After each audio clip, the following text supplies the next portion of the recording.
بسم اللہ الرحمن الرحیم۔ السلام علیکم دوستو، حضرت مسلم نے دارالامارت کے محاصرے کے وقت اور بقول بعض طوا کے گھر میں قیام کے وقت اپنے دونوں فرزندوں کو قاضی شرعی کے یہاں بھیج دیا تھا اور ان کو کہلوا دیا تھا کہ ان کو کسی طرح بحفاظت مدینہ پہنچا دینا۔ جب حضرت مسلم شہید ہو گئے، قاضی صاحب نے آپ کے دونوں صاحبزادوں کو بلا کر پیار کیا اور بدیدہ پرنم ان کے سروں پر ہاتھ پھیرا۔ یہ دیکھ کر انہوں نے کہا، چچا جان، آپ کی آنکھوں میں آنسو ہیں اور آپ یوں ہمارے سروں پر ہاتھ پھیر رہے ہیں، کہیں ہم یتیم تو نہیں ہو گئے؟ قاضی صاحب کی ہچکیاں بندھ گئیں۔ فرمایا، ہاں پیارے بچوں، تمہارے ابا جان کو شہید کر دیا گیا ہے۔ یہ سنتے ہی دونوں شہزادوں پر کوہ علم ٹوٹ پڑا۔ یہ کہہ کر دونوں ایک دوسرے سے گلے مل کر رونے اور تڑپنے لگے۔ قاضی شرعی نے بچوں سے کہا، مجھے ابن زیاد بدنہاد سے تمہارے بارے میں کوئی اچھی امید نہیں اور تمہارا یہاں رہنا خطرے سے خالی نہیں۔ میں چاہتا ہوں کہ کسی طرح تمہاری جان بچ جائے اور تم بحفاظت مدینہ منورہ پہنچ جاؤ۔ عالم غربت میں یتیم ہو جانے والے نونہالوں پر بے کسی کی انتہا ہو گئی۔ ایک طرف باپ کی جدائی کا غم اور دوسری طرف اپنی جانوں کا خوف۔ چمن رسالت کے یہ پھول کملا گئے۔ اب قاضی صاحب کے پیش نظر ان دونوں بچوں کی جانوں کا مسئلہ تھا۔ چنانچہ انہوں نے اپنے بیٹے اسد کو بلا کر کہا، میں نے سنا ہے کہ آج باب العراقین سے ایک کارواں مدینہ منورہ جانے والا ہے۔ ان دونوں بچوں کو وہاں لے جاؤ اور کسی ہمدرد اور محب اہل بیت کے سپرد کر کے اس کو حالات سے آگاہ کر دینا اور تاکید کر دینا کہ ان کو بحفاظت مدینہ منورہ پہنچا دے۔ اسد دونوں صاحبزادوں کو ساتھ لے کر باب العراقین آیا اور معلوم کیا تو پتہ چلا کہ کارواں کچھ دیر پہلے جا چکا ہے۔ وہ دونوں بچوں کے ساتھ اسی راہ پر چلا۔ کچھ دور گئے تو گرد کارواں نظر آئی۔ وہ کہنے لگا کہ دیکھو، یہ گرد کارواں ہے اور زیادہ دور نہیں۔ اب تم جلدی سے جا کر اس کارواں میں مل جاؤ اور دیکھو، اپنے بارے میں کسی کو بتانا نہیں اور قافلے سے جدا نہ ہونا۔ میں اب واپس جاتا ہوں۔ یہ کہہ کر اسد واپس آ گیا اور بچے تیزی سے چلنے لگے۔ کچھ دیر کے بعد وہ گرد بھی غائب ہو گئی اور کارواں بھی نہ ملا۔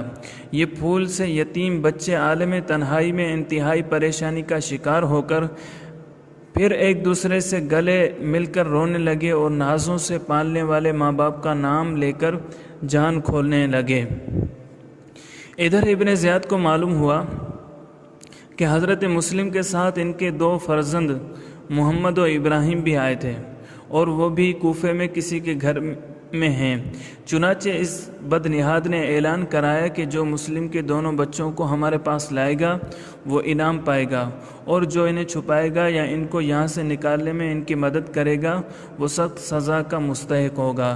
اس اعلان سے مال و زر کی ہوس رکھنے والے چند سپاہی قسمت آزمائی کے لیے نکلے اور انہوں نے تھوڑی سی محنت کے بعد سراغ لگا کر بچوں کو پا لیا اور پکڑ لائے اور کوتوال کے حوالے کر دیا۔ کوتوال ان بچوں کو ابن زیاد کے پاس لے گیا۔ ابن زیاد نے حکم دیا کہ ان کو اس وقت تک جیل میں رکھا جائے جب تک کہ ان کے متعلق میں یزید سے پوچھ نہ لوں کہ ان کے ساتھ کیا سلوک کیا جائے۔ داروغہ حوالات مشکور نامی ایک شخص پرہیزگار اور محب اہل بیت تھا۔ اس نے جب ان یتیموں کی مظلومی اور بے کسی کا حال دیکھا تو اس کو بہت ترس آیا اور اس کے جذبہ ایمانی میں ایک تلاطم پیدا ہوا۔ اس نے عزم صمیم کر لیا کہ ان بچوں کی جان بچانی ہے، خواہ اپنی جان چلی جائے۔ چنانچہ اس نے رات کے اندھیرے میں گلشن عقیل کے ان پھولوں کو جیل سے نکالا اور اپنے گھر میں لا کے کھانا کھلایا اور پھر شہر کے باہر قادسیہ کی راہ پر لا کر اپنی انگوٹھی بطور نشانی دی اور کہا کہ یہ سیدھا راستہ قادسیہ کو جاتا ہے اور اس راہ پر چلے جاؤ۔ وہاں پہنچ کر کوتوال کا پتہ پوچھنا، وہ میرا بھائی ہے، اس کو مل کر میری یہ انگوٹھی دکھانا اور اپنا حال سنانا اور کہنا کہ ہمیں مدینہ طیبہ پہنچا دے، وہ تمہیں بحفاظت مدینہ پہنچا دے گا۔ مصیبت کے مارے دونوں بھائی چل پڑے، لیکن قضاء و قدر کے احکام جو نافذ ہو چکے ہوتے ہیں ان کو بندوں کی تدابیر نہیں بدل سکتی۔ رات بھر چلتے رہے مگر قادسیہ نہ آیا۔ جب صبح کی روشنی ہوئی تو انہوں نے دیکھا کہ وہ اسی قادسیہ کی راہ پر تھے۔ قریب ہی ایک کھوکھلا سا درخت نظر آیا، اس کے پاس ایک کنواں بھی تھا۔ وہ اس درخت کی آڑ میں آ کر بیٹھ گئے